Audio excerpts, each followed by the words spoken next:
भौम प्रदोष व्रत कथा। जो प्रदोष व्रत मंगलवार के दिन पड़ता है वह प्रदोष भौम प्रदोष व्रत या मंगल प्रदोष व्रत कहलाता है। इसकी कथा इस प्रकार है। एक समय की बात है। एक नगर में एक वृद्धा रहती थी। उसका एक ही पुत्र था। वृद्धा की हनुमान जी पर गहरी आस्था थी। वह प्रत्येक मंगलवार को नियमपूर्वक व्रत रखकर हनुमान जी की आराधना करती थी। एक बार हनुमान जी ने अपनी भक्तिनी उस वृद्ध महिला की श्रद्धा का परीक्षण करने का विचार किया। हनुमान जी साधु का वेश धारण कर वृद्धा के घर गए और पुकारने लगे, है कोई हनुमान भक्त जो हमारी इच्छा पूर्ण करे? आवाज उस वृद्धा के कान में पड़ी।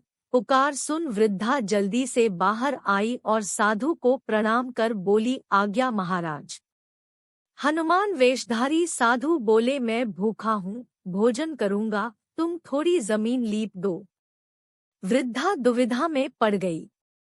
अंतत हाथ जोड़कर बोली, महाराज, लीपने और मिट्टी खोदने के अतिरिक्त आप कोई दूसरी आज्ञा दे, मैं अवश्य पूर्ण करूँगी। साधु ने 3 बार प्रतिज्ञा कराने के पश्चात कहा, तू अपने बेटे को बुला, मैं उसकी पीठ पर आग जलाकर भोजन बनाऊंगा।